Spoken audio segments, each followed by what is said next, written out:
Today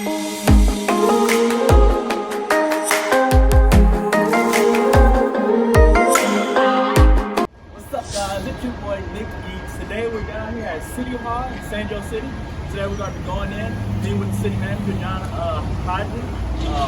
And we're going to see different plans, different things to try to make the city better. And we're going to be asking all the good questions. Follow me.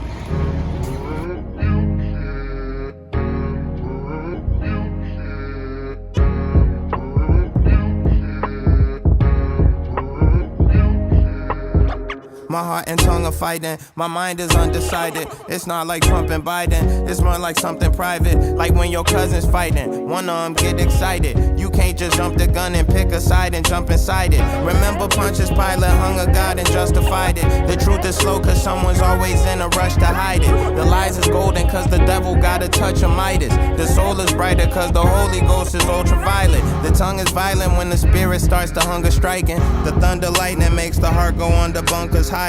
The lungs are silent when it hears the footsteps of the giants. And then the fingertips, they twist up like Poseidon's trident. Remember safety if you ever running from the Titan. Remember Mookie if they ever come to cut the hydrant. They cut the heart out with the tongue, they want it undivided. You better not start, you make a fuss, you end up uninvited.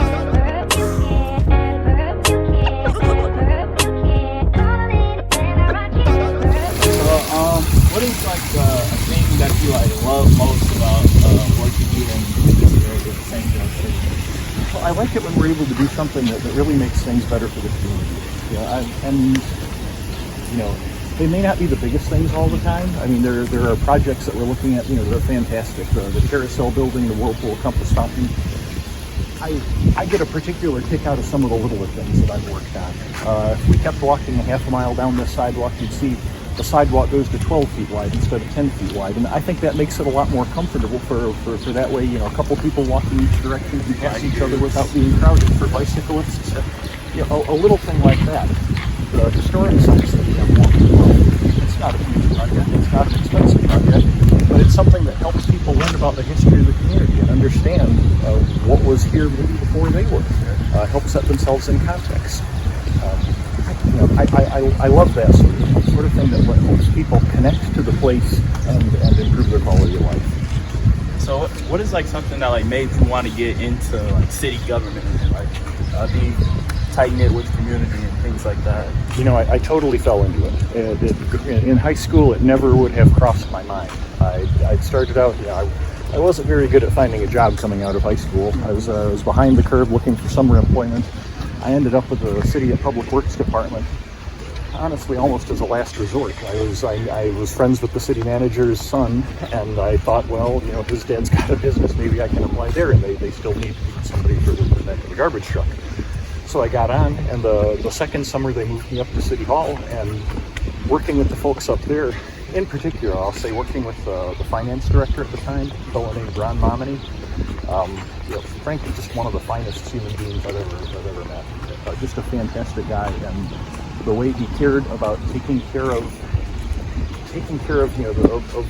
what the public has, of taking care of our residents, of making sure things were well taken care of, the money was well spent. It really made an impression on me. And I guess it grew on me after a few years. There's one of our signs on the life saving service. Again, I went away after college, and went off to the federal government, and in doing that, I really felt that I missed the connection of being back in town. It's nice, kind of a small town feeling. You go to cross the street, and chances are pretty good that one of the cars that's passing by will be somebody that you know to wave to. I enjoy that. So what college did you go to? I graduated from Harvard. Oh, dang. So how was it like there? I'll tell you, that was just about my reaction to the deal too. I hadn't expected to go and tell the plain truth, with apologies to the Notre Dame and MSU fans in the area. I'd always thought that U of M was probably where I'd end up going. And I was lucky with my grades and my test scores, and I thought I had a pretty good shot there. And kind of put in at Harvard as a fluke. And I couldn't even tell how we did it, because the application fee was, seems like it was $65. And tell the plain truth, $65 was a big deal to my family. So I'm not sure how they thought it was a good idea to spend, but then I got in. And I stood there looking at the envelopes, and I really wasn't all that keen on the idea of being 13, 14 hours away from home, but I thought, I can't spend the rest of my life. You can't. I thought, I can't spend the rest of my life wondering what if I'd gone to Harvard like I wanted to do. So that decision was made. So, what did you like study? Did you like city management? I spent in civil government. At most schools would be called poli-sci. They just call it government there. But no, it really didn't have anything to do with local levels of government at all. It wasn't technical. It was really just sort of a general, broad liberal arts type curriculum with an emphasis on courses in government. And most of the extra classes that I could take were physics or astronomy. I enjoyed those. The best class I had there was on celestial navigation, learning to navigate a sailboat by the stars. So what was like, you think like your best experiences at Harvard? Some of my best things, I worked in the theater there, and those folks are fantastic. It was great to be 18-year-old, 19-year-old, 20-year-old, working with experienced, skilled professionals and being treated as a grown-up. Anything like that was great. And that celestial navigation course was pretty amazing too. We needed to do something practical like that. The professor was fantastic. I didn't know it, but Harvard actually had a tradition of teaching celestial navigation as this course sort of went back to World War II. They were training naval ROTC cadets who might have to use it. Of course, they didn't have GPS or Moran or any of those other things at the time. If you wanted to know where you were on a boat, you can break out your sextant and start looking at the stars. You were watching what was like one thing that you like proud of that you probably like put in a little bit of work on that like happened like your This is I was involved on this project with the Silver Beach Carousel building. This is the Silver Beach Center. There's a carousel in front there, the Shatterland Ballroom off to the left, Curious Kids Museum in the back there, and a green roof that was installed by generous donors. And then off on our left here we have Whirlpool Centennial Field with the Whirlpool Compass Fountain. And I'll tell you, this whole area, when you think of what it was before this was built, this field was undeveloped. There had been a large building on the factory that was taken down in the mid-70s. And since then it has been vacant. On the other side of the street there were some warehouses, smaller industrial buildings that the generous donor Rico Corporation donated to the project. And seeing this go from an empty field and private property with some storage buildings on it to what you see now. And you see the little kids running around and playing in the fountain, friends sitting there watching them. I was here for a meeting at 9 o'clock this morning at Silver Beach Pizza, and looking out the window there. There was a bunch of school kids that they brought in to play at it. At 10 o'clock in the morning, there were already kids out playing in it.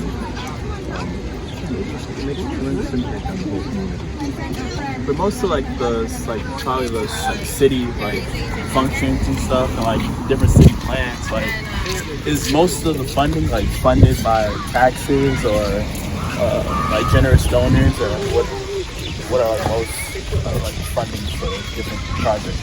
The projects can vary. Most of what would end up with the projects, I should explain a little bit first. Most of what folks think of as normal city operations come out of what's called our general fund. And most of the revenues for that come from property taxes on properties in the city. Some of it comes from the outside. It's about a $9 million fund a year. About $900,000, about 10% of that comes from the state of Michigan. More than $6 million of it is local property taxes. And the other things depend. It includes inspection funds, fees for doing inspections. It includes parking fees for the parking lots that are associated with some of the parks. But the majority of the things there are coming from the tax dollars of our residents. And each year, when we hopefully end up with a surplus in the general fund, whatever's left there is then moved to another place called the Capital Improvement Fund. And that's think of it as a piggy bank where we keep the money the money that we've received from previous years that's then available to do bigger projects like this. In this case, the majority of the funds for these projects were donated. The city was into it for close to $2 million of call it $8 million project. So there are tremendously generous donors for some projects. Was this like Whirlpool or say Lico? It was Whirlpool Corporation donated this property, for example. The property across the way was donated by Lico.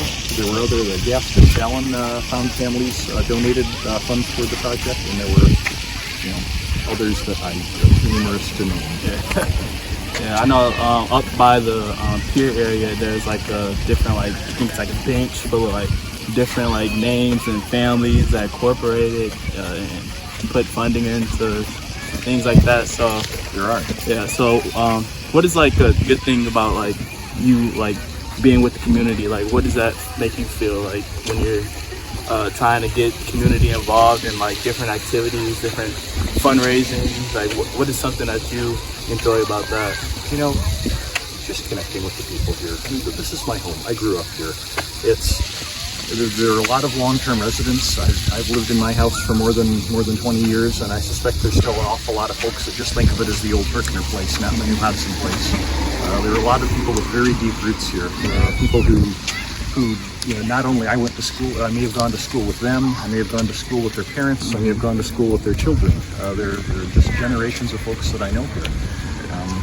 And then the people that are new coming to the community.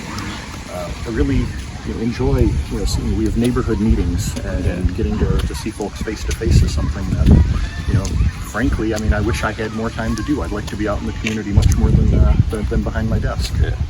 So yeah, we talked about like new people coming into like St.Joe City. What is something that if you were to give a pitch to someone about why they need to move here, what is something that you would tell them about, and what's a good reason they want to come to St.Joe City? I'd tell them that a fantastic reason to come is come here and bring a family. We have a fantastic school district. This is an absolutely amazing spot to raise a family. It's a great place to go. They're taking care of their excellent school system. It's a safe place to grow up. Summers are lovely, and the winter can be as well if you're willing to. What do they say? There's no bad weather, only bad clothing choices. So we talked about new people coming here. So what is like like a good like time that you think to like come down here? Like if someone were to visit St.Joe City, like what's a great time to come and visit and see some different attractions in the city? The summertime is the most popular time. It's the best weather at the beach, which nature's blessed us with some great beaches. Which we're now walking into Silver Beach County Park, which, although it's right in the middle of downtown St. Joe City, is actually owned and operated by Berrien County. We also have city beaches on both sides of the river. Benton Harbor has Jake Park on your steps. It's just north of the city limits, and it's frankly a beautiful park as well. One of the best beaches around here. Now, if going to the beach isn't necessarily your thing, then coming in a shoulder season in the spring, or my personal favorite is I love the fall. You'll find a little less traffic, a little easier places to park, a little easier to get into a restaurant without a wait, and fall in this area is really just beautiful. The leaves are turning, and you just get a little briskness in the air. I personally love that time of year. Yep. So is this beach? So is it owned and like operated by like the county, or? It is. All right. So the city does they bring in funding to help fund? No. Silver Beach is owned and operated completely by the county. Their parks department, and the fees that you see charged here for parking, that's what goes toward operating this park and other county parks. So is there any like local funded parks around? There are. We have, in particular, when you think of the beaches, if you went down that way, you'd see Lions Beach. Oh, okay. We've got Lions Beach to the south. On the north side of the river, by the north pier, where you saw the bench with the donors, is Tiscornia Park. That's a city park. The Whirlpool Compass Fountain there is a city park, and those are funded principally by tax dollars. You'll see, just like Silver Beach charges for parking here, we charge for parking at those beaches and the fountain lot and the defense lot. Kids love that on it. and Kiwanis Park. And the reason for charging is we try to offset some of the costs of operating the parks. Our parks cost about $1 million a year to operate, just operating costs, not big improvements. And the parking fees offset a quarter to a third of that. So do the city of St. Joe receive any like federal funding for different parks and like different plans? You know, not directly. Sometimes there can be federal funding that's available. I think most of that is passed through the state somehow, and that's typically through something like utility grants. There might be money available for that. Some of the things, I think the history signs that we looked at, that was through the coastal management program, and that I believe is actually at least partly federal money that passes through the state level. There's a little acknowledgement down in the bottom of the sign where we have to fess up to that. So we do get some, but there's not a ton. There was when the property, the area, what's now Harbor Village, or the Inn at Harbor Shores on the north side of the river to the east, that area benefited from a CDBG, Community Development Block Grant, and that included federal money. That's been, more than a decade ago now, I think. So we really don't receive funding like federal. Well, not a lot directly, except for now that during the pandemic, there's been some pandemic aid that came out. There was some last year that we received some funding. There was a bigger package last year early, and then a smaller one later. And then the big American Rescue Plan funding that you're hearing, that funding is starting